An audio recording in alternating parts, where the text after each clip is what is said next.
Dua pengedar uang palsu di Kabupaten Bekasi, Jawa Barat diringkus tim unit reserse Polsek Cikarang Barat. Polisi menyita jutaan rupiah uang palsu, pecahan 100.000 siap edar.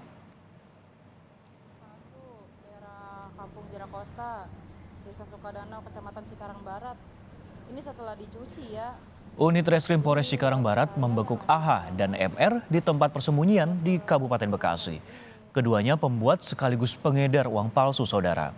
Dalam sehari, kedua pelaku mampu memproduksi uang palsu jutaan rupiah. Barang bukti diantaranya adalah uang palsu jutaan rupiah, pecahan 100.000, dan sebuah printer. Modus pelaku dalam mengedarkan uang palsu selain membelanjakannya ke warung sembako, juga dengan berbelanja secara daring dengan sistem pembayaran COD.